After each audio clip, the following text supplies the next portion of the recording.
Muy buenas noches, señoras y señores. Muchísimas gracias por estar en este Toro por los Cuernos, que es un toro muy súper especial porque 31 de julio, mañana 1 de agosto, pues empezamos el gran mes de las vacaciones en España.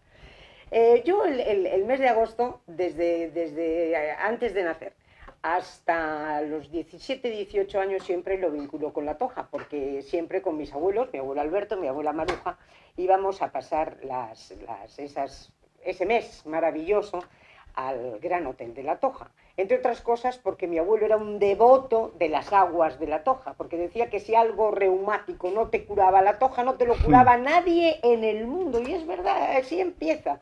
Y dirán ustedes, ¿por qué arrancamos en este momento el programa para hablar de la Toja si lo que vamos a hablar es con un médico de la Armada que ha sido poco menos que el Marco Polo que ha estado en toda cuanta expedición ha habido a costa de mucho, casi de cargarse su matrimonio, porque a expedición científica importante, allí estaba nuestro queridísimo Asís Fernández Riestra. Asís, muchísimas gracias. Bueno, pues gracias a ti, Pepa, encantado Muchas de estar gracias aquí. por estar aquí, Muchas gracias. porque tú eres un Marco Polo. Muchas gracias a ti, ya quisiera yo. No, quisiera casi. Ya Pero quisiera yo. a mí me encanta iniciar la conversación hablando de la Toja. Claro, porque fue nuestra niñez, además. ¿Verdad? Y decir Riestra es decir la Toja. Sí. Y es decir, además, el sacar a Galicia de su, si quieres, ostracismo y ponerla en la primera plana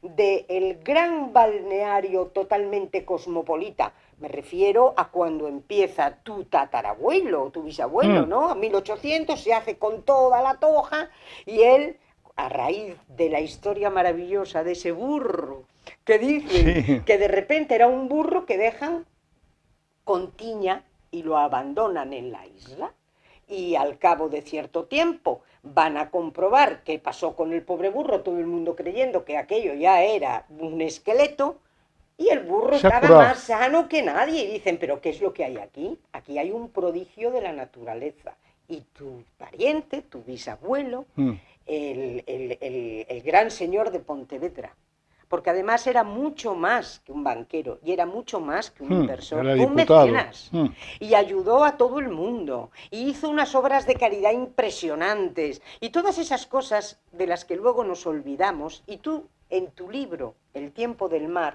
tienes una dedicatoria que dice nada más y nada menos que tenemos que recordar nuestro pasado para que no desaparezca en el abismo del olvido. Y es que es verdad. O sea, tú estás muy orgulloso de tus raíces. Ya lo creo. La verdad es que yo nací en La Coruña de casualidad, y porque todas las generaciones anteriores de mi familia eran de Pontevedra. Mi tatarabuelo, que era abogado, llegó a Pontevedra. Yo creo que fue el tatarabuelo el que en su momento le concedió al rey de España el depósito de la sal. Eso fue muy importante para empezar las salazones y todo eso de la zona de Marín, de Bueu, incluso esto. Y después ya mi bisabuelo, que fue realmente un personaje, que fue el visionario que pensó en lo de la Toja, etcétera, que hicieron, creo que el bisabuelo, la Pontevedra fuera no me atrevo a decir la primera, pero sí desde luego la segunda ciudad con alumbrado eléctrico de España, el tranvía o el tren de Pontevedra a Marín, la fábrica de ladrillos de La Caeira era una finca inmensa donde nació mi madre, claro. Y en fin, hizo mucho, o sea, no fue eso de, bueno, como soy diputado y soy un hombre que tenía la banca Riestra, que voy a hacer, no, yo voy a, o mi familia, yo te lo digo con todo el orgullo, mi familia dijo, no, esto hay que hacer de Pontevedra algo importante, porque queremos Pontevedra y porque amamos Pontevedra, nos gusta mucho y hay que hacer algo importante. Y dentro de todo eso que hicieron, salazones, fábrica de ladrillos, alumbrado, tranvía, Marín, todo eso, hubo algo que fue un hito importante, que yo no lo quiero olvidar porque a veces la gente lo olvida. Cuando volvían de heridos, malheridos y enfermos sobre todo, de fiebre amarilla, cólera, fiebre amarilla, que daba mucho miedo y tal y cual, soldados que habían ido a Cuba y a Filipinas, donde habíamos perdido nuestras últimas colonias, o nuestras últimas provincias, mejor dicho, de ultramar, cuando volvían a Pontevedra, no era ya la gente poderosa, es que la propia gente del pueblo no quería que se acercaran porque tenían miedo a la fiebre amarilla, etcétera.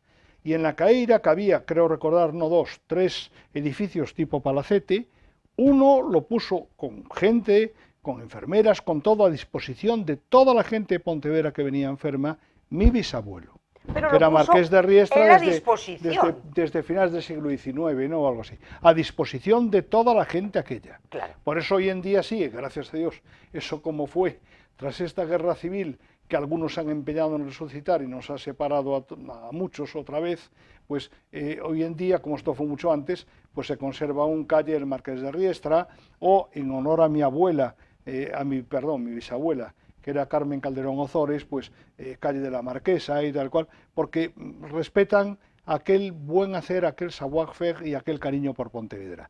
Y después, en lo último ya, para acabar, Pepa, con el tema, es que ahora se diría que fue un visionario, porque el bisabuelo dijo, bueno, hay una isla, que es la de aquel burro que se curó de la tiña o de lo que fuese con las aguas minerales, hay una isla que es un microclima precioso, un microclima fantástico, en plena Ría de Arosa, que es La Toja. Pues vamos a hacer algo ahí. Y La Toja no estaba, por supuesto, entonces conectada al Grove. Hicieron el puente, que tardaron tiempo, iban en lancha al principio, en hacer el puente para conectar La Toja con el Grove. Y después, pues vamos a hacer en La Toja un gran hotel.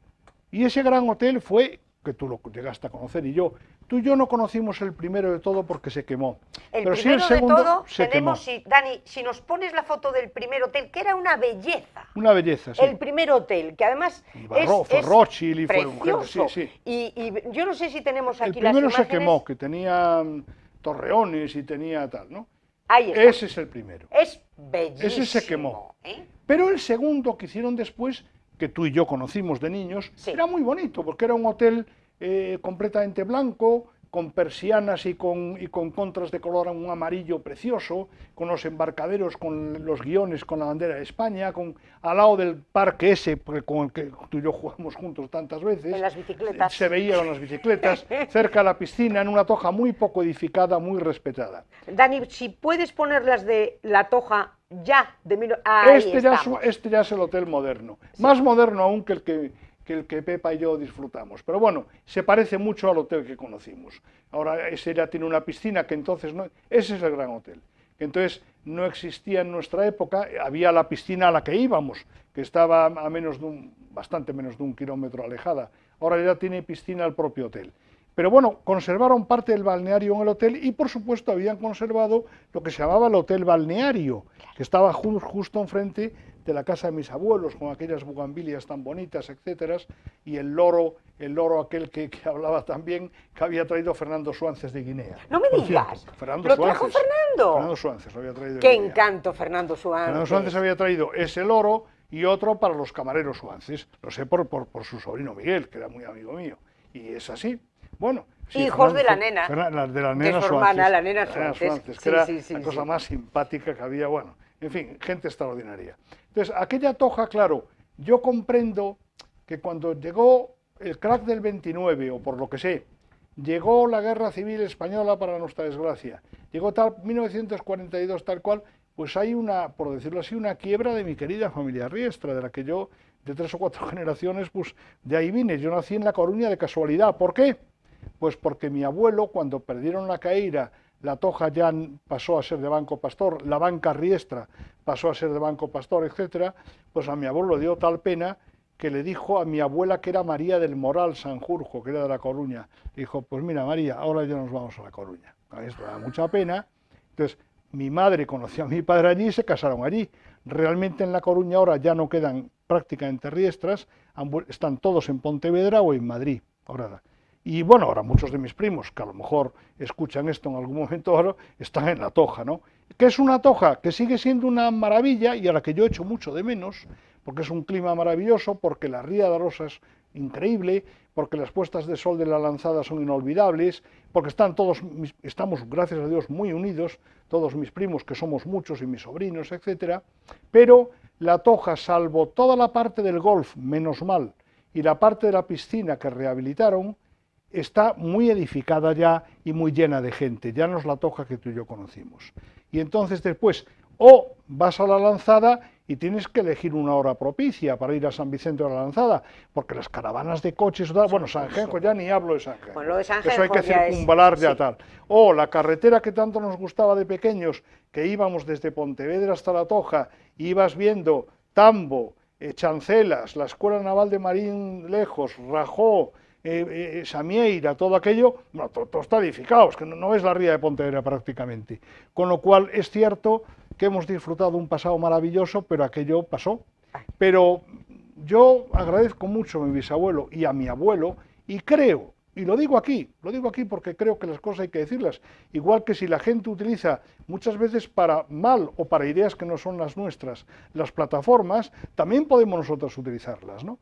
Y yo creo que la gente del Grove, pueblo que para mí es adorable, la gente del Grove debería de, lo siento, haber sido un poco más agradecido, no ya como mi bisabuelo Marqués de Riestra, que tiene su estatua en La Toja, etcétera, sino con mi propio abuelo, porque lo que creó de empleo en aquel pequeño pueblo marinero, La Toja, entre el Gran Hotel, el Hotel Balneario, la fábrica de jabones, algo muy interesante. Interesantísimo. Muy interesante, porque formó parte además, aunque no fuese la fundamental, de, yo siento decir la palabra, pero de la ruina de mi familia, que fue tan importante en la Galicia de aquella época, que lo fue. Y fue una familia que en vez de enriquecerse, oye, tuvieron un nivel alto, pero desde luego hicieron mucho por Pontevedra. Pues bien, oye, es que creó un empleo enorme, y lo de la fábrica de jabones, que vuelvo a abrir esa ventana, era que en Europa entonces, y en España desde luego, tenías o el jabón Lagarto o los jabones franceses, que eran muy caros, etcétera. Y desde luego en Uruguay, en Argentina, etcétera. Y la fábrica de jabones de La Toja, que el bisabuelo, buen visionario, y mi abuelo continuó, pues fue, oye, con el agua mineral, con todo hacemos jabones, colonias, que recordarás, colonitas, toguero, con cosas de La Toja. Y eso ocupó un espacio de mercado importante, que cuando pasó la Segunda Guerra Mundial y pasó todo lo que pasó, Estados Unidos, que era ya importantísimo, colonizó, por decirlo así, con Lux y con sus jabones, etcétera, Uruguay, Argentina, etcétera. Y ahí perdió, sin duda, mercado la Casa de Riestra. Fue auge, caída, como dice una tesis galleguista, auge, caída de la Casa de Riestra. Una de las razones fue, sin duda, que también fue perder eso, porque era importante ocupar un espacio de jabones, colonias, etcétera, accesibles para la clase media e incluso medio-baja.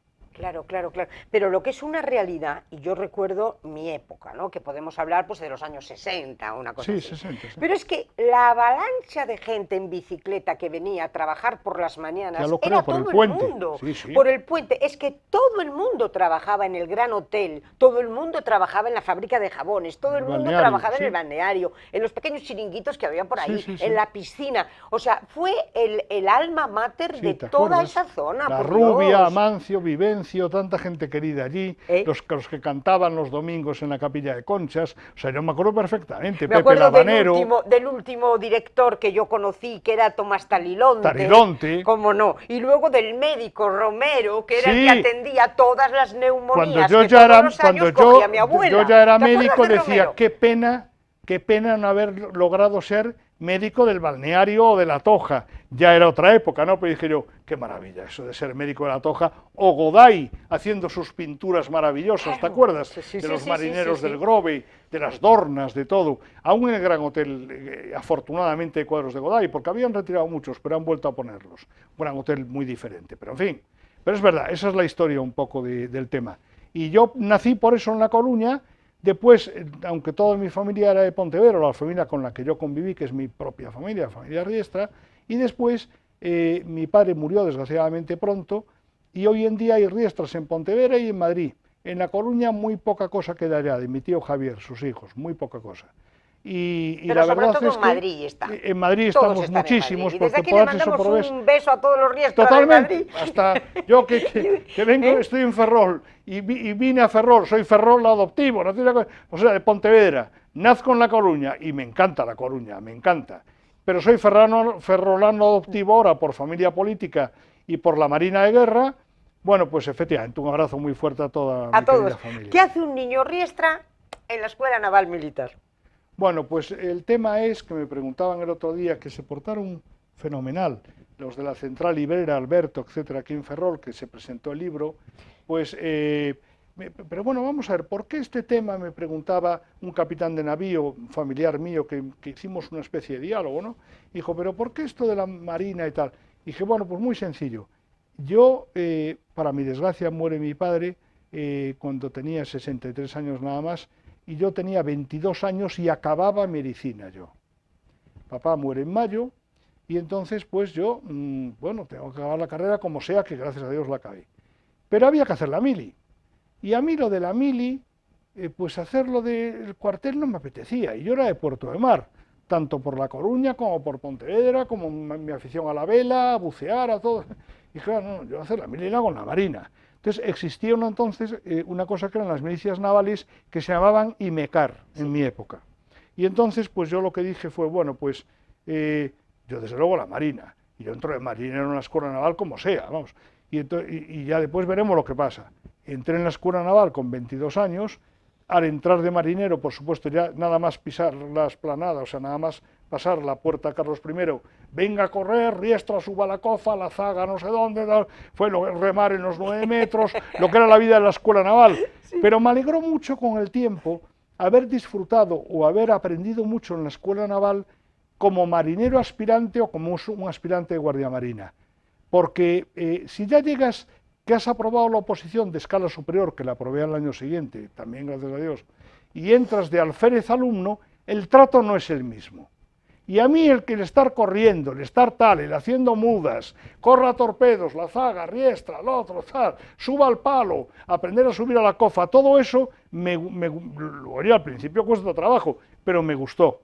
O aquello del que preguntaba, a lo mejor en la brigada, perdón, con la brigada, pero ¿qué es eso de, cómo es eso del el contramaestre, el condestable, pero ¿dónde es el pañol del condestable? ¡Corra ya! Tal cual. Tú al día siguiente ya no preguntabas nada, amigo mío. Tú al día siguiente tenías claro que ni de preguntar nada. Sí. Conclusión, que me vino muy bien y ya después, al año siguiente, embarcado en los destructores en Ferrol, codos esto, y ya navegando y embarcado, puse lo tal y aprobé la oposición a médico de la escala superior de la Armada. Eso es lo que me trajo a la Marina y por tanto a mis amistades de Ferrol, a mi familia política Núñez y a toda la gente que quiero de Ferrol y a mis compañeros de promoción, claro.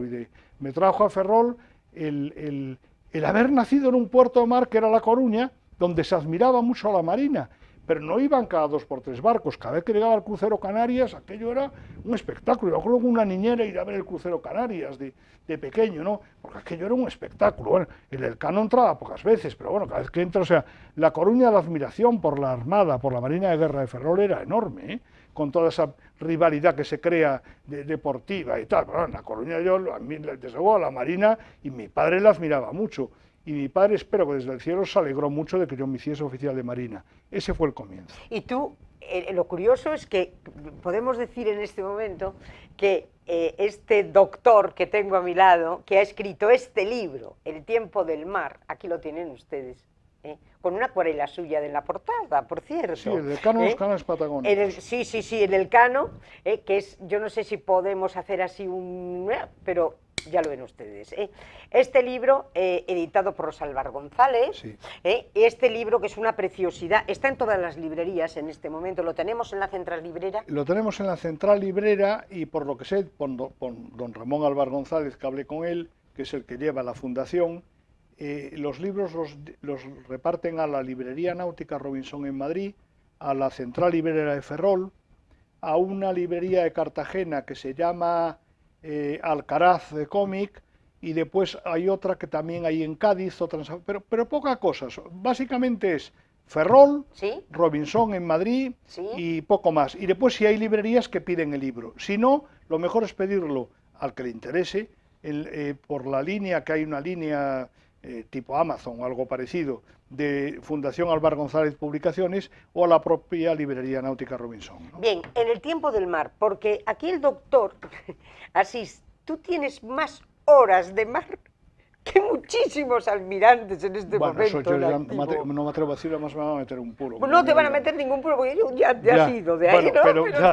Pero dime... No, tengo bastantes días de mar por una razón, y te lo voy a explicar, Pepa, aunque viene en el libro, para que no son spoilers ni esto.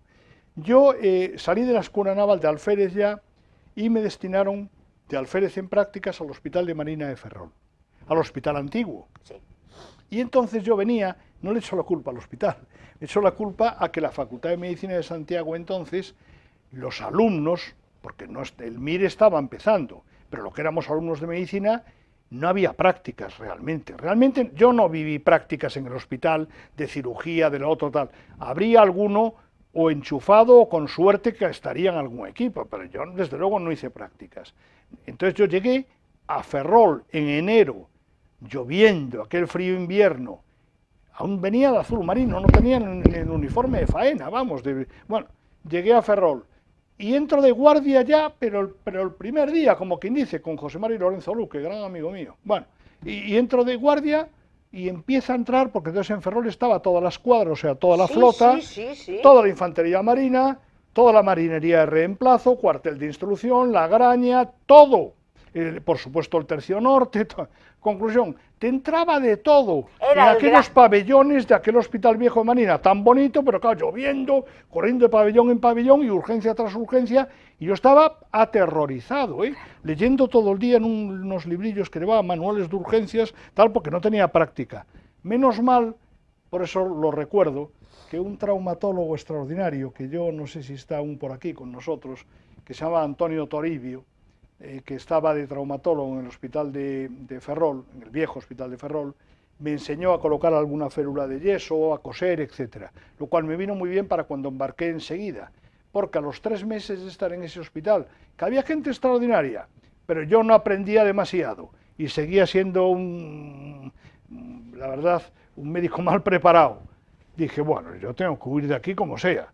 Y entonces primero salió que tuve que ir necesariamente al Vicente Yáñez Pinzón, un barco entonces, tipo Álava, que salía a la mar, fue en primeros de enero, con muy mala mar, mar gruesa, mar arbolada, tremendo, porque había habido un petrolero siniestrado, Holandros Patria, y tuvimos que ir, casi llegamos a Azores, escoltándolo, turnándonos el Gravina, donde iba de médico a Rafael Contreras, un cuñado mío hoy en día y muy amigo mío, iba yo en el Gravina y yo en el Pinzón, con muy mala mar.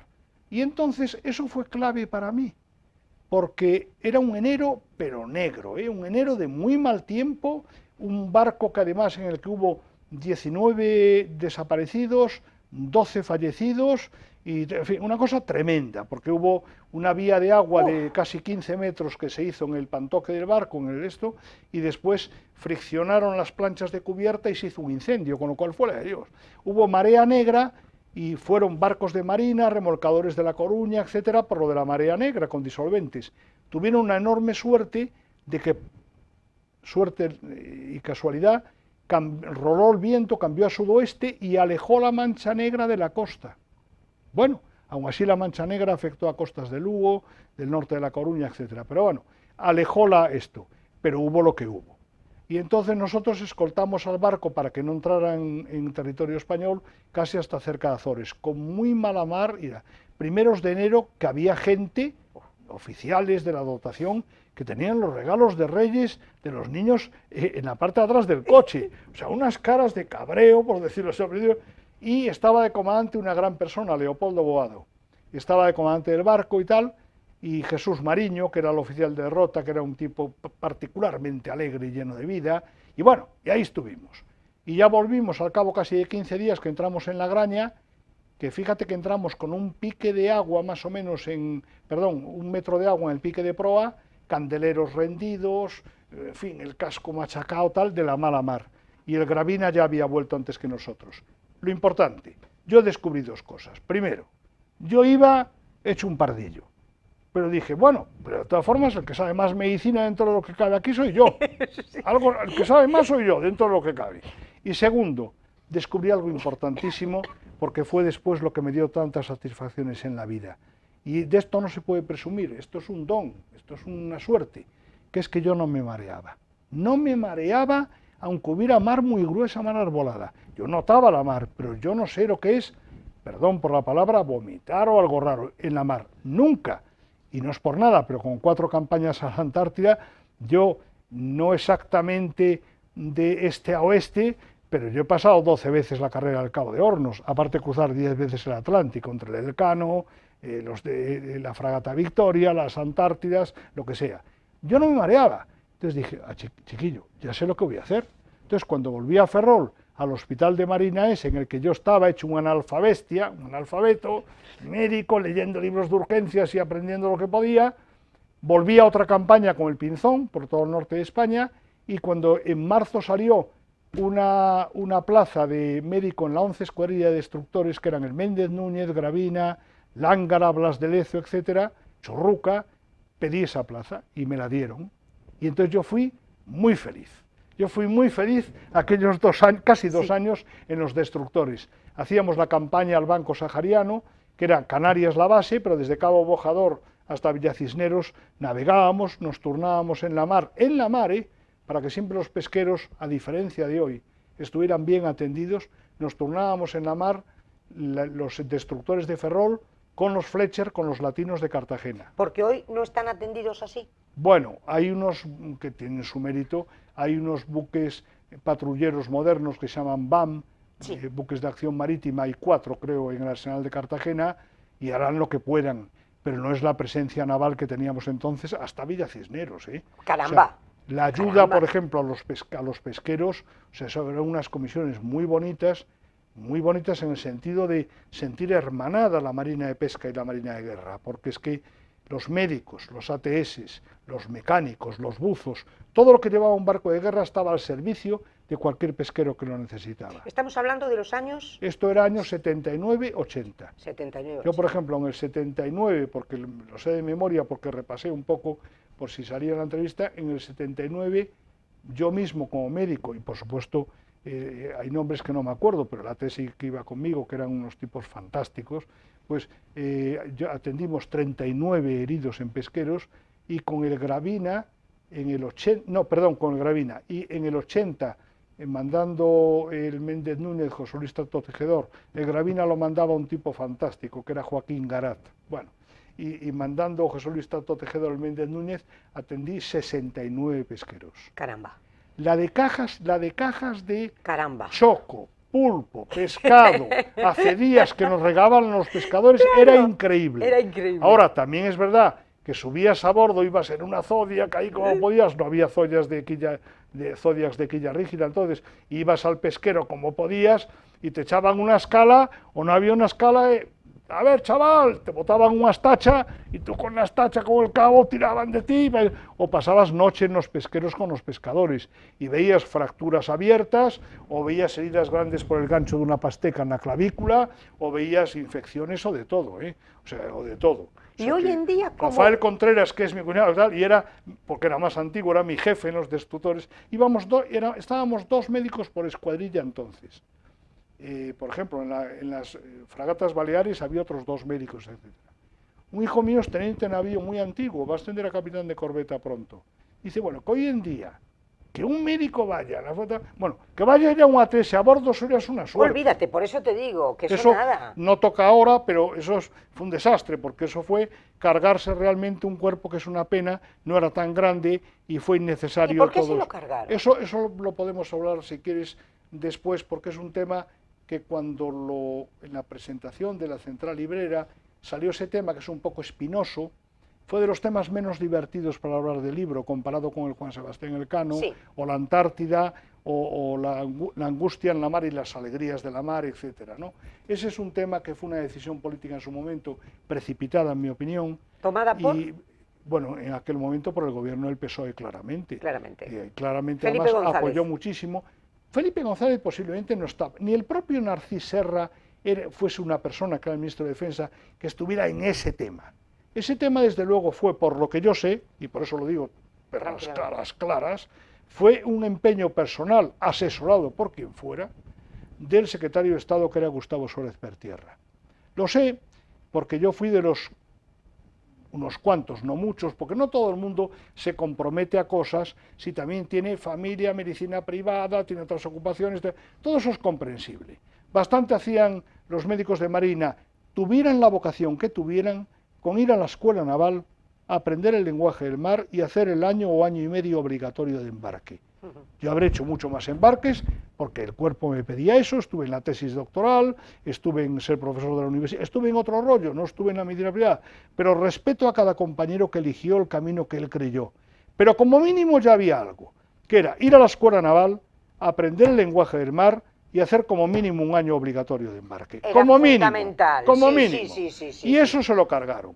Y lo sé porque yo fui a hablar con una persona encantadora, que en paz descanse, encantadora, y con una cabeza privilegiada, que era el almirante Rodríguez de Martín Granizo, sí. que era GEMAZ, jefe de Estado Mayor de la Defensa. Y yo fui, pero así, peito de lobo, de uniforme, pero a hablar con él. Estábamos en verano en Madrid, y alguien en la piscina de Marina me dijo, Asís, vete a verlo porque eres un médico, un marino, y te va a recibir seguro. Y me recibió. Y entonces yo tuve la insolencia, por decirlo así, llevaba un escrito bien redactado, bastante reflexivo en todo y tal y cual, y también algo emocionante en pedirle ayuda a la Stella Maris y en que que no nos echaran de una corporación de hombres de honor como la Marina, tal, más toda la parte importante, digamos, técnica, la atmósfera de los submarinos, la medicina subacuática, el médicos entrenados para operar aunque haya mala mar, todo lo que era aquella doctrina que es desde el siglo XVIII. O sea, es que poco después de la creación de la Compañía de Guardiamarinas por Patiño, se creó el Cuerpo de Cirujanos de la Armada, el Real Colegio, o sea, una cosa importante. Conclusión. Y yo, con cierta insolencia, le dije al almirante Martín Granizo, que era un encantador, dije, perdona, almirante, ¿no le importa estas 2 cuartillas leerlas conmigo delante? Naturalmente que no, siéntate ahí. Las leyó y dijo, tenéis toda la razón. Tenéis toda la razón. Pero, me dijo, habrá un pulso. El ministro, y hablaba de Narcís Serra, el ministro puede ser asequible, tal, pero el secretario de Estado, que era Suárez Pertierra, es como es. Si ganan el pulso, no tenéis nada que hacer. Si lo gano yo, se podrá hacer cierta unificación, lo cual a lo mejor era lógico, cerrar hospitales si había demasiados, buscar sinergias, las empresas tienen que evolucionar, yo lo comprendo, o sea, no podemos tener un hospital en cada provincia, y el ejército, que era mucho más numeroso que nosotros, lo tenía, por cierto, pero hombre, cargarse todos los hospitales de las bases navales, eso es una barbaridad, cargarse a gente que cruce con orgullo el azul marino y el botón de ancla, otra barbaridad, cargarse, como yo estaba en contra de eso, peleé todo lo que pude, pero el pulso lo ganó el político, no el bien intencionado y bien recordado por mí, almirante Rodríguez Martín. ¿Me perdonas un segundo? Sí, claro. Vamos a publicidad y seguimos. Córtame. Joyería Ferrol, un nuevo concepto de joyería en nuestra ciudad que entronca con lo que era el concepto de joyería tradicional. Compra-venta de oro, plata y joyas. Compra-venta de oro, plata y joyas. Imagínense ustedes que tienen unos anillos que ya no les sirven para nada, de la primera boda, de la segunda boda, de la tercera boda, a saber.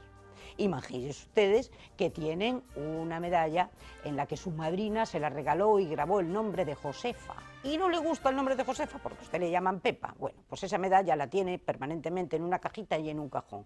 Pues qué momentazo de visitar Joyerías Ferrol, porque a lo mejor le dan una gran alegría. Si es de plata, pues ¿qué les voy a contar a ustedes? ¿A quién le apetece en este momento ponerse a limpiar plata? Bandejas, juegos de café, aquellos trofeos que ya están medio destartalados y que seguramente los tendrán metidos en un baúl o en un cajón, esperando a que sus herederos en su día los disfruten. No, si los van a vender va a ser lo primero que hagan, véndanlos ustedes y se pegan una alegría. Y luego otro concepto también importantísimo, los empeños. Oiga, que usted no se quiere deshacer ni del oro, ni de la plata, ni de las alhajas o de las joyas, bueno, pues a lo mejor visita usted Joyería Ferrol y empeñan la pieza correspondiente. Y a nadie se le caen los anillos, porque no se olviden de una cosa muy importante. Nada menos que doña Isabel la Católica, la gran reina española, para realizar la conquista de América, como no tenía la corona liquidez, pues no le quedó más remedio que empeñar sus joyas. Por lo tanto, si a doña Isabel lo hizo con toda la tranquilidad del mundo para que Colón consiguiera llegar a donde llegó, Pues imagínense ustedes, a nadie se le van a caer los anillos. Y luego otra cosa importantísima, tasación de herencias. Es importante en ese momento pues el valorar las cosas y saber qué es lo que tenemos, porque a lo mejor creemos que tenemos mucho menos o a lo mejor creemos que tenemos mucho más. Bueno, pues para todo esto, profesionales de primera línea están en la joyería Ferrol. Y también les digo algo importantísimo, que ustedes no quieren ir hasta allí, pues no se preocupen. Tienen aquí el número de teléfono que les vamos a facilitar en nada y llámenles ustedes. Ellos se desplazarán a su domicilio y sin ningún compromiso y seguramente que llegan a un acuerdo. Ya lo saben, Joyerías Ferrol. Si tienen problemas de liquidez, ese es el sitio. Adelante, porque lo más probable es que se lleven una alegría enorme.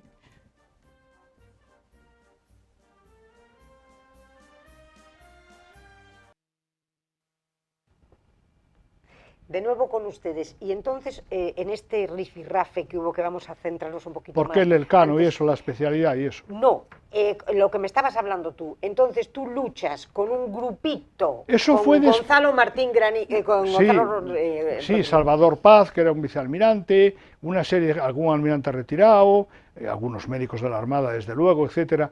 Pero eso fue después de la primera parte de mi carrera en la Armada, que fue deliciosa. Ah, Claro, por una razón. vino después. Entonces, Claro, eso vino vámonos después. un poquito atrás. Nos vamos un poco atrás. Es decir, después de hacer el embarque en los destructores, con las comisiones al Banco Sahariano, Sí. a las Canarias y todo aquello, y lo que aprendía de los tenientes de navío, de los otros que había. Bueno, y de en el libro protectores- viene y de cosas- protectores y de de la protectores mari- de de toda toda la la marina de marina de pesca, pesca. de toda la marina de pesca, que eran sobre todo pesqueros de Huelva, Canarias y gallegos, sobre todo. Que ahora los han dejado abandonados, ¿eh? Yo creo Están que lo que hay abandonados. están abandonados. Vale, O y- bastante abandonados. Sí, sí, sí. Los van, harán lo que puedan o irán a tal, pero Nada, bastante abandonados. abandonados. Y de hecho esa zona, perdón, es que ya no somos pesqueros. Es que yo no soy un experto en geopolítica, pero es que esa zona está abandonada. Porque tú piensas que Fuerteventura o Lanzarote están, ya no hablo de millas, a unos 80 kilómetros de Marruecos, ¿eh? De Marruecos. Y que yo sepa, y lo puedo decir porque lo sé, desde luego, todos los inmigrantes, que los hay muy buenos y que da gusto acogerlos, pero hay que acoger a los inmigrantes con papeles o con de alguna manera, o no a los inmigrantes que no son tan Efectivamente. buenos, o menos a una minoría que pueda haber a veces de algún terrorista. Pero sobre todo lo malo no son los inmigrantes pobres que vienen de un África muy pobre, del Sahel. Es que de Mauritania o de Senegal Sí. tienen muy cerca las islas de Cabo Verde. No entra ni uno. ¿Por qué? Porque Cabo Verde está Portugal ahí aún, que ya no es de Cabo Verde de Portugal, pero están los portugueses y si hace falta va la marina y lo que haga falta, porque lo que no se puede es invadir Cabo Verde entera o Madeira. Y Canarias está en un momento delicado. Yo ya sé de sobra, y compañeros míos de promoción que llegaron almirantes y altos mandos que dirán, no es función de la Armada, que no lo es en efecto, una función primordial de la Armada, ir a detener a los buques nodriza, que son los verdaderos mafiosos. Porque nadie se puede creer que un cayuco navegue 1500 millas desde Senegal o Mauritania con 2 bidones de plástico de gasoil. Eso no llegan ni de broma. Hay buques nodriza seguro, Ahí nos que vamos. los sueltan a 50 millas de Canarias. Nos centramos ahí. Es que si no hay un buque nodriza donde están todas las Por mafias, supuesto. no llegan a Canarias. Que les cobran además a los pobres. Por Bien, supuesto. Eso está clarísimo. Por supuesto. Que eso no se Por dice. lo tanto, la así. Armada no está ahí. Pero bueno, a lo mejor yo no soy un mando de la Armada, ni me atrevo a discutir a compañeros míos con más categoría que yo en la Marina y que han mandado y son almirantes y que opinan con más criterio que yo, porque la geopolítica es muy complicada y es completamente, comprendo que es meterse en un sitio de charcos, ya. Pero oye, a lo mejor tenía que haber algún barco de la Armada patrullando más o menos por la zona, por ahí más o menos. Y desde luego, a los que hay que darles el palo, no son los pobres de los cayucos, es a los buques nodriza Y a los mafiosos. traficantes de A los mafiosos. seres humanos. Por lo Totalmente. tanto, cuando se está hablando de eso, que hablan de intervención de la Armada y tal, no se refiere a que un barco de la Armada torpedee a ningún cayuco. Naturalmente que Lo no. que se está hablando es de detectar esos buques nodriza, Exacto, que y son la clave espantarlos para o que lleguen capturarlos. aquí. Exacto. ¿Por qué no se hace? No lo sé. ¿Por qué esos buques nodriza están al servicio de Mohamed? Pues seguramente Y sí. Mohamed VI tiene Pues como patente estamos de en un corso. momento político, Dios mío. un momento político, aunque nos vayamos de libro, tan débil en España y de una Europa tan enferma, en mi opinión, después de ver el espectáculo de las Olimpiadas, aunque no tenga nada que ver con lo hermoso que es la Marina y el libro, que dices, bueno, pues claro, aquí vale todo, pero claro, la historia de la humanidad, y yo no es por nada, igual que tú he leído mucha historia, la historia de la humanidad es la que hay, y tú tienes que saber hacerte respetar. Eso no trata de ofender a nadie, no, hacerte respetar, que es disuadir. Es disuadir y decir, esto no se puede hacer, o se hace, por supuesto inmigrantes, pero les hacemos papeles, proteger a todos nuestros hermanos de los pueblos hispanoamericanos, etcétera, etcétera. Ahora, las mafias, no me fastidies. Las mafias no. Entonces, en en aquel este entonces, por momento, volver al claro. tema, además, en efecto, había una flota pesquera que será ya mucho menos numerosa, que, fíjate, el otro día leí, Pepa, leí en no sé dónde, que hace muchos años, mucho antes que esto de nuestra participación en el Banco Sahariano con los barcos de guerra, que era tal la riqueza en pesca, desde Cabo Bojador hasta abajo del todo el Banco Sahariano, que había barcos pesqueros que se veían rodeados de cefalópodos, o sea, rodeados de calamares, de pulpo, de choco, una cosa impresionante, impresionante. Nosotros, de luego, los años que nos tocó, hicimos una gran labor reconocida por los propios pesqueros y, como viene ahí, por las cofradías. En una me mencionaba a mí, o sea que lo sé de sobra. Y después de eso, que es a lo que voy, para ya entrar más en materia y no solo en temas conflictivos, la Marina, la Armada tenía una cosa muy buena, que era que éramos pocos los médicos, a diferencia del ejército, tenía muchos más médicos en la oposición, etcétera, era, después de superar, si lo superabas, la fase de la escuela naval, la fase del embarque, etcétera, o te respetamos el MIR, o te becamos a un hospital de prestigio a hacer la especialidad. Y a mí me becaron a la Fundación Jiménez Díaz, a la Clínica La Concepción de Madrid, que era la que había fundado don Carlos Jiménez Díaz, que era, en medicina interna, era en aquel momento, el año 80, el número 1. Bueno, de hecho, conmigo estuvo el número 1 del MIR, haciendo medicina interna. La medicina interna de un conocimiento global bestial de la medicina, y don Carlos años antes, había inaugurado un hospital, que sigue existiendo, gracias a Dios, La Concepción, donde había tenido la visión de aunar investigación, docencia, medicina práctica, tanto pública como privada, todo, y alojó a los primeros 60 alumnos de medicina en un hospital, luego fue el precursor del MIR. Claro. Y dice una persona tan poco sospechosa, ya lo he comentado, como Carlos Castilla del Pino, que ya murió, que era un psiquiatra totalmente marxista y muy radical, pero que escribía como Los Ángeles y con una lucidez extraordinaria, pero nada sospechoso y ya digo, marxista convencido y no sé qué. Y en mi época de la universidad lo admiraban todos aquellos estudiantes que eran de aquella ala, ¿no? Bueno, pues dijo, ver una sesión clínica de don Carlos Jiménez Díaz, aquello era un placer intelectual, porque le ponían al paciente delante en la vieja facultad de San Carlos, y el tipo iba viendo síntomas y signos y diagnosticaba al paciente. Y ya diagnosticado al paciente, ya los estudiantes lo habían visto todo, ya lo había diagnosticado, pues volvía entonces atrás y explicaba la patología general, que era por qué se formaba esa enfermedad. Era impresionante. Era impresionante. Pero claro, con él se acabó la época de los médicos estrella, él se dio cuenta que ya era otra época, y empezó a mandar discípulos al extranjero a hacer especialidades a Estados Unidos, a Inglaterra, a Francia, a Alemania, a hacer especialidades y a comprender que la medicina ya tenía que hacerse en equipos y que de ahí va a venir otro tipo de medicina. Bien, pues acabando ya la especialidad de medicina interna al cuarto año, me ofrece un marino, viene y me dice, oye, que a lo mejor puedes conseguirte el Juan Sebastián Elcano.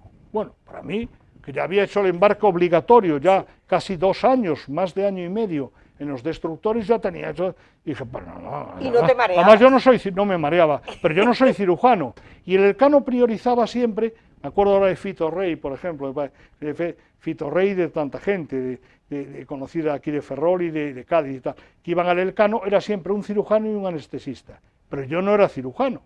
Entonces, gracias a la ayuda, que para mí fue un segundo padre, de Rabudo Vierna, de Rafael Vierna. Rabudo Vierna tocó una tecla, llamó a un general inspector de sanidad que estaba en Madrid, que por cierto era un hueso el tío, y le dijo, mira, yo tengo un médico estupendo para que vaya al Elcano, más es buceador, que yo lo era y tal, y ya tiene experiencia, y esto es internista y tal.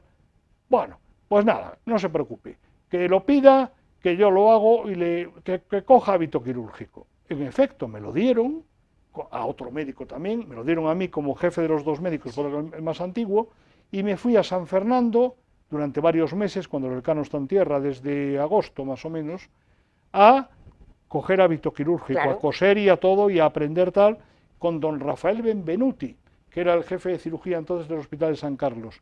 Y por las tardes me iba también a ayudarle en su hospital, en donde fuese.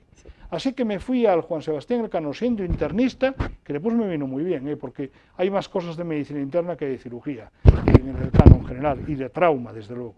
Pero me fue muy bien porque, por lo menos la apendicitis, Pepa, la aprendí como con palillos, como cuando llevas a un examen, pero eso lo sé hacer.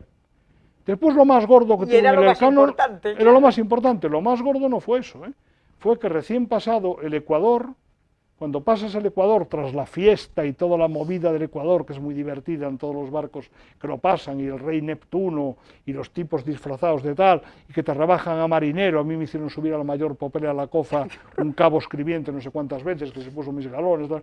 Bueno, después de aquella diversión genial, los guardiamarinas hacen una charanga y una parodia de los protos y tal. Bueno, después de divertirnos mucho, ese es el Ecuador. Entonces, en esas latitudes se hace enseguida de noche, enseguida, no hay un ocaso largo, es de día y ya enseguida se va a hacer de noche. Y era el día siguiente al paso del Ecuador, era festivo en la mar, entre otras cosas porque estaríamos resacosos muchos, no lo sé. Y yo había estado corriendo por Toldilla un rato y tal, haciendo un poco de ejercicio y esto, y me fui a duchar, y se empezó a hacer de noche, y de repente oí la voz, hombre al agua por estribor. Subí en albornoz a la cubierta, al alcázar del barco. Se había caído un cabo de maniobra desde más de 30 metros de altura, haciendo la descubierta de las escandalosas, de unas velas que van por encima de las velas latinas, ¿no? De las velas de cuchillo del Elcano, en este caso del palo mesana. Pero tuvo la enorme suerte de que en vez de caer en cubierta, que se hubiera matado, más de 30 metros, fue cayendo, tropezando en los obenques en la tabla de jarcia, y cayó al agua. Y entonces, hombre al agua por estribor, el Elcano tiene una gente tan buena en maniobra, que inmediatamente pusieron todas las velas proeles a la facha, a trabajar contra el viento, para parar el barco. Encendieron la pequeña máquina del Elcano, que es pequeña, y el Serviola, que era el marinero que iba vigilando a popa, empezó a marcarlo desde el principio. Las 10 menos 3, las 10 menos 4, las 10 menos 5, las tal, iba marcando.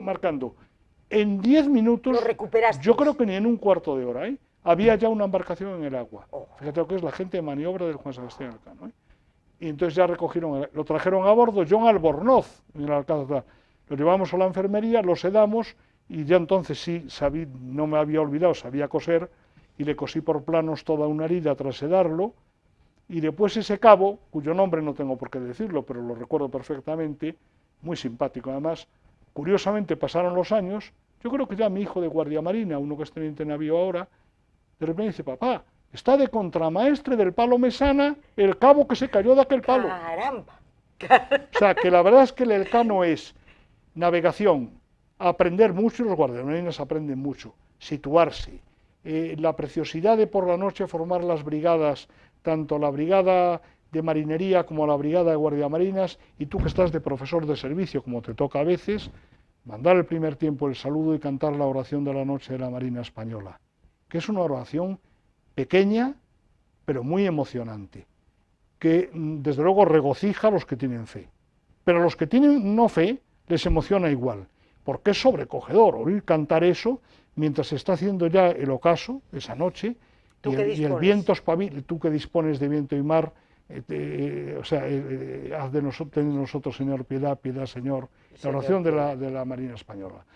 Oye, y la gente, es que parece que te asomas al infinito en un momento determinado, estás en mitad de la mar, el viento espabila las velas, empiezan a salir las primeras estrellas, es un momento mágico.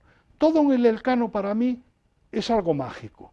Cuando ves, por ejemplo, porque te has subido a la cofa, que ya te la sabes subir, porque te habían castigado 100 veces en la escuela naval, entonces no le dábamos arneses, y yo me subí, pedía permiso al oficial de guardia, me subía a la cofa, a la cofa del Mesana, y veías a lo mejor, pero 100 o más delfines delfineando al lado del barco, ¿eh? O, que eso ya era increíble, eso no lo dejan hacer ahora ni de broma, ¿eh? Yo le pedía también permiso al teniente navío Dupuy, o al teniente navío Guevara, o a Gorostiza, o a quien fuese, y decía, oye, mira, me voy a ir al chinchorro del Bauprés. El chinchorro es la red que lleva debajo el Bauprés a prueba de todo, por si se cae alguien en la maniobra de los foques. Oye, me echaba, como te lo cuento, Pepa, en el Bauprés, y veía por debajo los dorados, los delfines, los peces tal. O sea, espectáculo. Es un espectáculo lo del Elcano. Navega en general por buen tiempo, en general, aunque a veces le ha tocado viajes. Ahora ha pasado hace 2 o 3 años el Cabo de Hornos. Estrecho de Magallanes lo pasó muchas veces, pero el Cabo de Hornos no lo había pasado. Lo pasó hace 2 o 3 años con, si no es Salvador, que es su padre el nombre, se llama Paz, el que iba de comandante. Ahora está un comandante fantástico, que es Luis Carreras Presas. Bueno, pues y después el Elcano tiene algo de pueblo navegante, porque tiene el carpintero, pero el sastre, pero el calafate, el peluquero. Por ejemplo, a mí me decía el peluquero, yo era teniente, entonces tenía algo más de pelo, y me decía, mi teniente, yo ya le digo lo que tiene que hacer con su cabello, porque era aquí yo el tío, con su cabello. Lo mejor para conservar el cabello es que tenga una caja. Y se le cae el cabello y lo guarda en la caja. O sea, el Elcano tenía algo, como no Alfonso, el cocinero Alfonso Muiños, que era un clásico, que bueno, tú estabas en mitad de la mar y a lo mejor te daba un jamón asado o unos langostinos especiales, tenía de todo Alfonso Muiños, que era de Marín, se murió desgraciadamente. Y bueno, hasta el rey, cuando llegaba el rey padre, que llegaba a Marín, cuando la jura de los alumnos y tal, iba a saludar a Alfonso Muiños, o se lo presentaba a la reina madre, oye, es el que nos daba los bocadillos y tal. Más, como viene en el libro, anécdotas realmente, no decir casi trágicas, de temporales terribles que tuvo el Elcano y sufrió. Alguna vez con caídos, que se perdieron en la mar, otros no. Pero tienes lo de Teodoro Leste, tienes lo de Justi, tienes lo de un boado, que era, bueno, lo del propio Cristóbal Colón en una navegación, de navegaciones que iban a ser de 15 días y se transforman en 40, que hay que repartir la vitamina C y partirla en 4 el comprimido de redoxón, alimentarse solo de... O sea, el Elcano las ha pasado pasas de maravillas y las ha pasado canutas, como se cuenta en el libro, ¿eh? Es importantísimo para Su Alteza Real, la Princesa de Asturias, ese viaje en el Elcano. De entrada a mí me parece que para ella es un regalo. De entrada me parece que es un regalo. Todos los que hemos estado en el Elcano, de marinero o de paje a rey, es un regalo estar en el Juan Sebastián Elcano. Segundo, aún mantiene el enseñar a situarse con el sextante y a saber hacer la recta altura, etc. Los guardiamarinas, como será el caso de ella, participan en la maniobra a la limón con los marineros. Es navegar en el mayor buque a vela que existe, yo creo, en Europa en este momento, por todo el mundo. No sé si va a dar vuelta al mundo en este año, no lo sé. Pero bueno, va a ser una experiencia inolvidable. Y además ahora, como tienen toda la carga que la tienen docente de ingeniería industrial, sí, o del grado de ingeniería, pues tienen muchísimas más horas de estudio, aunque en mi época. O sea que el Elcano le va a resultar maravilloso. Siempre toca países preciosos y puertos. En mi caso cruzamos de Canarias a Río de Janeiro 31 días a vela, y después pues fue Buenos Aires, después fue Salvador de Bahía, Martinica, Fort-de-France, después fue Pensacola en Estados Unidos, y fue pues Norfolk, Baltimore y ya Marín. Pero bueno, por ejemplo, el viaje que han hecho el crucero este año ha sido bestial, ¿eh? Ha sido no sé si República Dominicana, Manzanillo en México, ha sido Nueva Orleans, ha sido de los americanos, entre otros, Boston, Londres, o sea, son impresionantes. Son impresionantes. Es un regalo. Y va a tener, en general en el Elcano, porque busca rutas de alisios y rutas de vientos favorables, va a tener buena mar, pero también encontrará mala mar seguro, ¿eh? O sea, le va a venir muy bien. Va a venir muy bien. Va a venir muy bien, va a venir muy bien. Le va a gustar mucho, estoy seguro. Y luego, como dice, esos toques de oración de las noches, totalmente inolvidables. Tú que dispones de viento y mar, haces la calma a la tempestad. Ten de nosotros, Señor, piedad. Piedad, Señor, Señor, piedad. Y los que tienen fe, como dijo un compañero, se regocijan en su fe. Pero los que no la tienen se sobrecogen, ¿eh? porque es una cosa impresionante. En el alcázar del barco, cuando empieza a anochecer, se espabila el viento, espabila las velas, es que eso hay que vivirlo, ¿eh? Eso tiene que ser impresionante, ya lo dice esa leyenda de la escuela naval. El que no sepa rezar, que venga por estos mares, verá que pronto lo aprende, sin que se lo enseñe nadie. Totalmente. Y después de la maravilla del Elcano, tenemos 4 viajes a la Antártida. No, bueno, después del viaje del Elcano, yo vuelvo del Elcano, el que fue, el comandante del Elcano cuando estuve yo era Manolo de la Puente Sicre. El siguiente comandante era Diufaín, los dos ya han fallecido. Y Diufaín, que era un hombre serio y tal, el hombre me pidió que siguiera a bordo otro año. Fue conmigo muy expresivo, ya verás, muy agradecido. Dije, comandante, es que no puedo porque ya me han destinado a la Policlínica Naval de Madrid, que era un hospital, para lo pequeño que era, modélico en su momento. Y dije, y además me voy a casar, que me casé aquí en Ferrol un 1 de diciembre. Un 1 de diciembre. Va a hacer 40 años ya. Y entonces dije, con lo cual, de verdad que lo siento una barbaridad, pero no voy a poder, tal. No pude. Bueno, entonces me caso, y ya teniendo 2 hijos al cabo de unos años, me ofrecen ir, no sé quién, un mando de la Armada, me dice, oye, sí, te gustan los barcos, tú tienes experiencia, tal, además eres buceador deportivo, tal cual. Mira, están, que en aquel momento era, por decirlo entre comillas, el Porsche de la Marina, era el mejor barco que tenía la Marina, que era la fragata Victoria, F-82. Estaba la Santa María y ya la Victoria, estaba en Ferrol. Y dicen, oye, la Victoria se va a Estados Unidos y tal. Pero, joder, la verdad es que a mí me encantaría. Tal. Total, pido la Victoria, que la mandaba Francisco Cuartero, Pancho Cuartero Núñez, y yo pido la Victoria. María, que aún solo tiene 2 hijos, veo a mi suegra, estaba joven y fantástica. Y guapísima ella, y encantadora. Encantadora. Bueno, pues déjale que se vaya, que yo me voy a casa contigo, con los niños, que eran 2. Y entonces, allí me voy 4 meses con la fragata. Bueno, pero Vega fue un apoyo fundamental. No, fue tan fundamental que yo no hubiera hecho, ya no lo de la Victoria, las Antártidas, yo no las hubiera hecho si Beba no apoya a María. María se portó muy bien aceptándolo. La última Antártida ya la aceptaba con regañadientes, ¿eh? La cuarta, sí, que fue ya 10 años después que la primera, ya no le hacía tanta gracia. Pero Beba siempre estuvo ahí a pie de cañón. Y mis hijos la adoran, aunque no esté aquí, la adoran. Y después era un apoyo para María fundamental. Y entonces, pues yo me iba a esas navidades. Bueno, vuelvo de la fragata Victoria, 4 meses en Estados Unidos. Muy interesante porque fue vivir en Norteamérica en sus bases navales, no con el Elcano, que todo es un poco festivo. No, y fiestas y recepciones, no. Yo estuve en Norfolk, no sé, 2 meses, por ejemplo, y salíamos a la mar con la fragata Victoria porque estaba haciendo las pruebas de valoración del barco. Los americanos te hacen el SQT, las pruebas de valoración, de que apruebes o no apruebes. Tal. Entonces el barco había cierta tensión porque el barco tenía que cumplir. Y yo iba de médico ahí, en fin, el tema es que salía, oye, Norfolk, yo iba a hacer con un compañero, con Frank Cortés, o que iba a hacer footing, o iba a hacer por la gran base enorme, Norfolk, la más grande del Atlántico, la Navy, sí.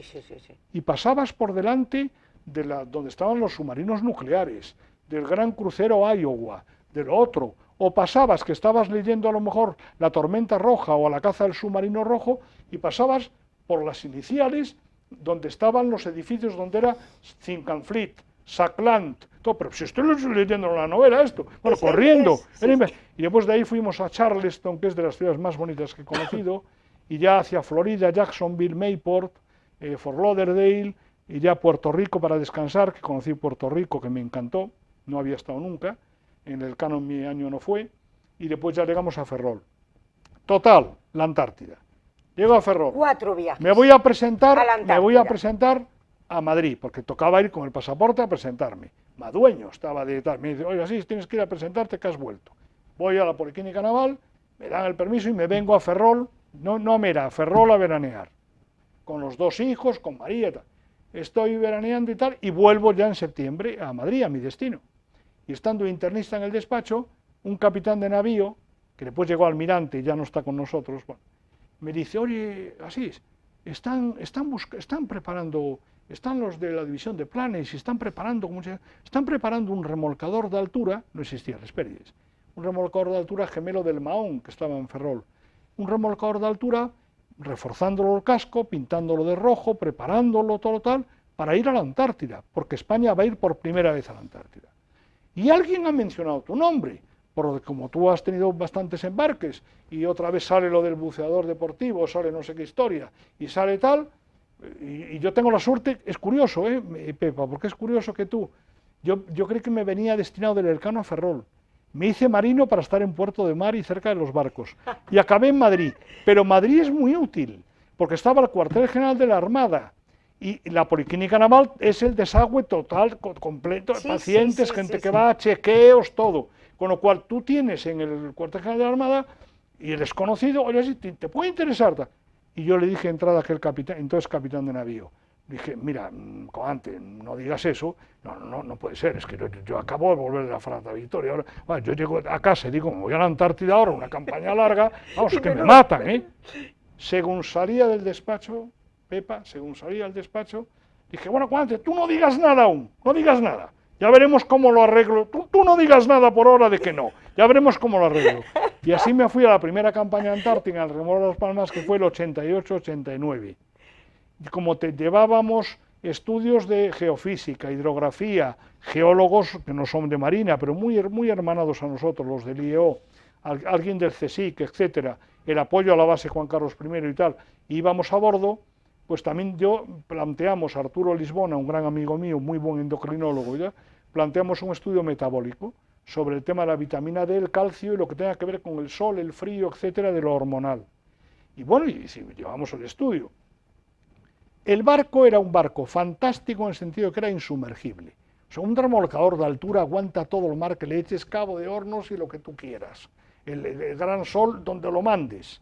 Pero amigo mío, la habitabilidad era malísima. Terrible. La habitabilidad en los camarotes 6 o 7, entraba agua por todos lados. Bueno, cuarto baño imposible. O sea, bueno, al llegar ya a la Antártida no cabíamos ni los que íbamos a bordo. Entonces había tiendas de campaña, o sea, había pequeños campamentos para los hidrógrafos en Isla Livingston o en Decepción, en Isla Decepción, etcétera, y se mandaba a la gente. Yo he estado en tierra el tercer año de Las Palmas, del remolcador, yo estuve 40 y tantos días en tierra firme en tienda de campaña, en nieve y hielo, o sea que, en fin, pero tuvo la maravilla, o ver la gran satisfacción de estar en un barco que era un poco pirata, pero que tú estabas de mozo de cuerda, pero de cocinero, pero de médico, pero de patrón de Zodiac, patrón de embarcaciones, pero hacías un poco de todo. O sea, todo. Ahí hacíamos todos de todo.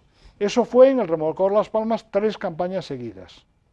Después yo hice ya la tesis doctoral en la Autónoma en Madrid, ya salí doctor, etcétera, en la Autónoma, y seguía en la Marina, con lo cual estaba, por decirlo así, mileurista, bueno, la mileurista, con el sueldo modesto de un marino, pero no me dedicaba a la privada.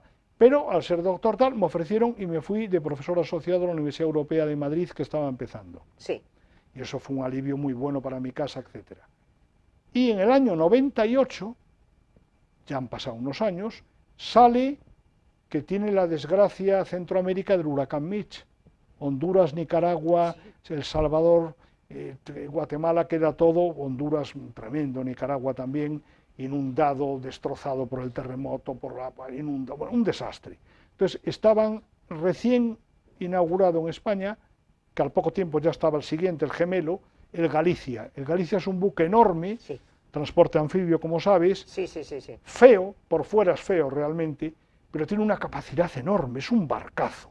Y 3 helicópteros llevábamos a bordo, más todas las lanchas de infantería marina, 16 médicos y ATS de la Armada, o sea, quirófano, hospital, de todo, lo mandaba Antonio Blázquez, un tipo sensacional.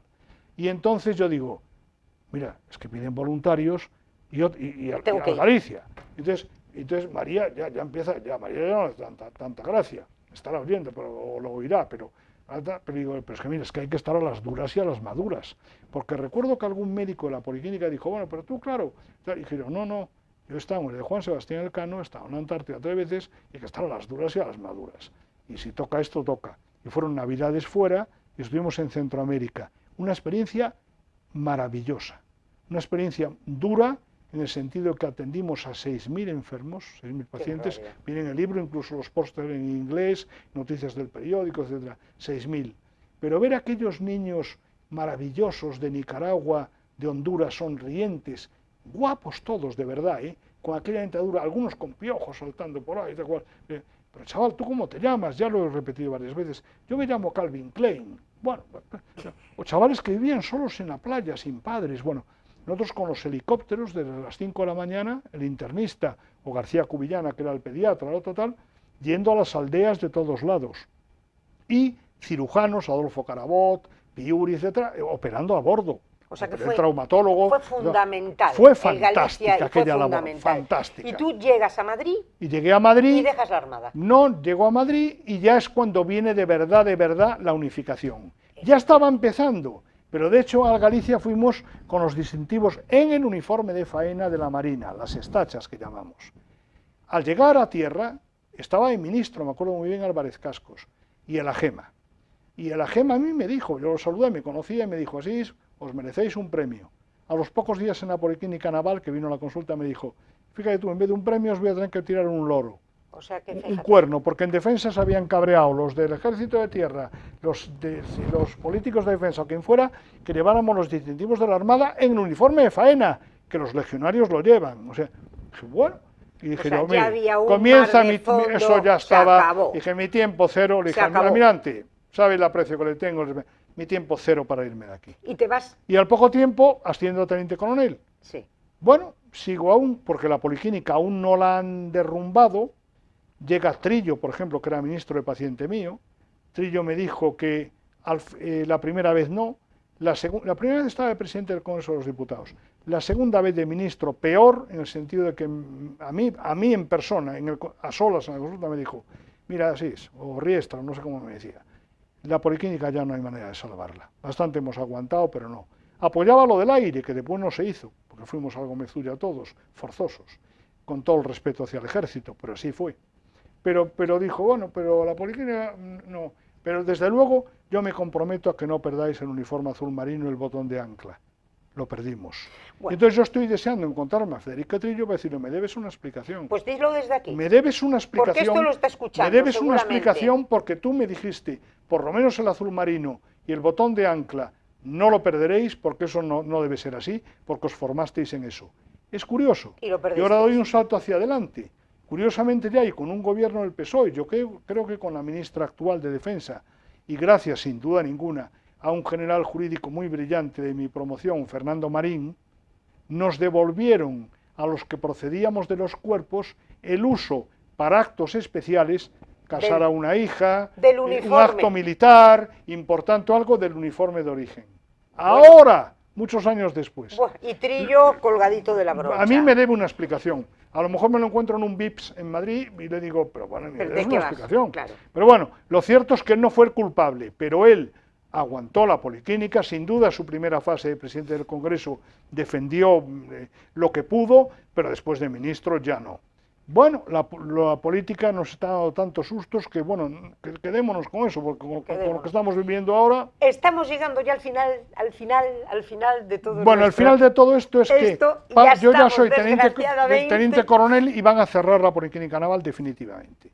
Entonces me llamó el director de Sanidad de la Armada, Aldisan, y me dijo, oye, mira, sí, que ya estaba el Hespérides, ya Las Palmas no estaba yendo a la Antártida. Después volvió como buque auxiliar, pero no, estaba el Hespérides, que es un buque polar como Dios manda. Me dijo, mira, un médico y no tengo médico para el Hespérides. Yo era teniente coronel ya, ¿eh? Dije yo, pues mira, cuenta conmigo.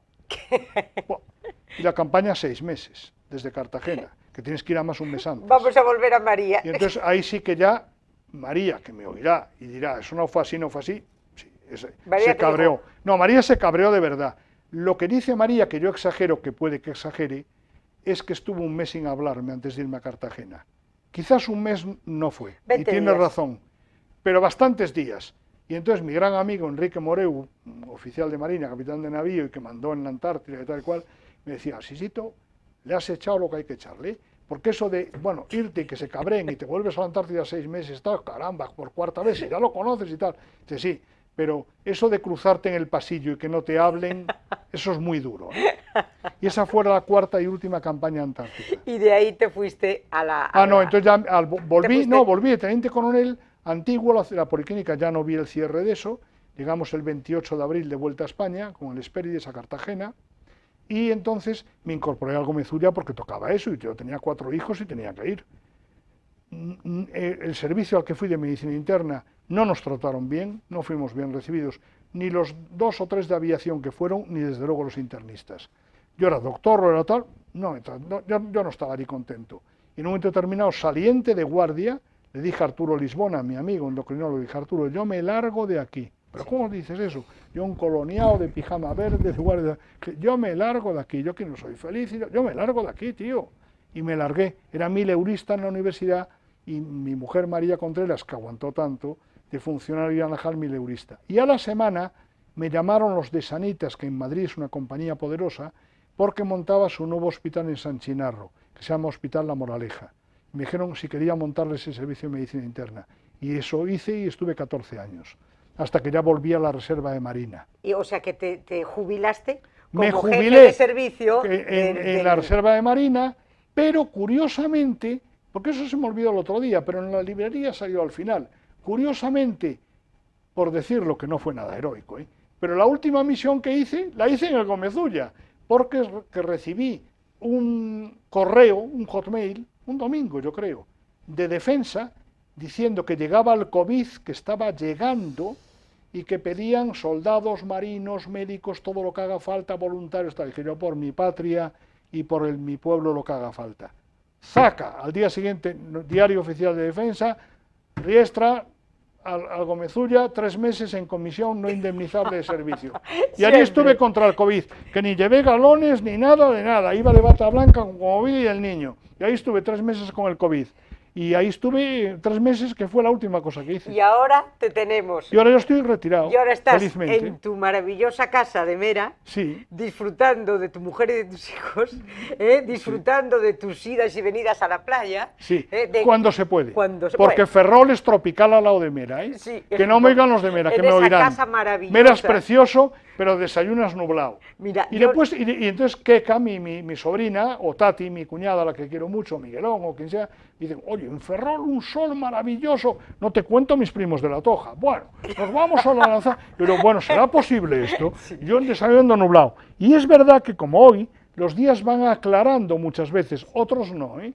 O sea que lo del clima de Mera, que es precioso y así no está lleno de turismo ni de gente, es muy bonito, las playas son muy bonitas, es pasante, los acantilados muy bonitos. Precioso. Yo de joven, ahora lo hace mi hijo, el que es marino, yo ya no puedo, pero hice mucha pesca submarina y la disfruté mucho y tal. Y Mera pues tiene cariño cerca, Ortigueira, es pasante, está muy bien. Y la casa mía fue una suerte enorme, desde luego. La hemos ido arreglando 30 años. La tenéis maravillosa. 30 años. Y yo lo único que puedo darte, Asís, es las gracias por esta maravilla, porque aquí tenemos a un doctor, pero tenemos a un pintor, pero tenemos a un poeta, tenemos a un marino y tenemos a un gran amigo. Bueno, sobre todo a un pintor no tan bueno como tu marido y mucho peor jugador de golf. Y poeta muy poco. Aquí está. Muchísimas gracias. El tiempo del mar, ya lo saben, no tiene desperdicio y dentro de seguro que ya estás imaginándote otro. No lo sé porque ya he contado bastante ahí de todo lo que pude y lo que me acordaba, que me ayudaron mucho mis diarios. Del Elcano me acordaba de memoria. Me acordaba de memoria de muchas cosas. Fíjate que me acordaba y me acuerdo del nombre de los estupendos contramaestres. Don Eliseo en el Bauprés y en los Foques. Don Andrés Serantes en el Mayor Proel, don Ignacio en el Mayor Popel, don Ramón Leiro en el Mesana. Es que me acuerdo de los nombres. Cabeza no tienes ningún problema. Pero en cambio, de los diarios de las 4 Antártidas, del huracán Mitch en Centroamérica y tal, ahí sí tengo diarios. Entonces yo en el libro cuento todo lo educadamente que puedo y con pros y contras, gracias a Dios muchos más pros que contras, pero cuento todo lo que yo tengo en mis diarios, con la decencia y con la etiqueta a la que nos obliga a ser oficiales de Marina. Pero cuento lo que yo viví en la base española, cómo nos recibieron o no, en el barco algunos problemas que tuvimos, por el hundimiento del Bahía Paraíso, por una serie de cosas. Y lo cuento todo, porque no quise un libro aséptico totalmente, pues entonces no cuentas realmente lo que tú viviste. Y eso fue lo que hay, Pepa. Pues me ha encantado tenerte aquí. Y a mí a ti. Y además, en este cierre ya de la temporada, porque ya nos vamos todos de vacaciones, que falta nos hace, mes de agosto abrimos paréntesis, volveremos otra vez en septiembre, pero este ha sido, yo creo que el broche de oro de una campaña de una temporada pues que ha habido, ustedes ya lo saben, han tenido de todo. Les esperamos en septiembre aquí en el Toro por los Cuernos. Muchísimas gracias, Asís. A ti, Pepa, y muchas gracias a la Central Ibérica de Ferrol, a Alberto, que me ayudaron y presentamos el libro allí. Estupendo, pues muchísimas gracias y ya lo saben, hasta primeros de septiembre que volvemos con ustedes, si Dios quiere.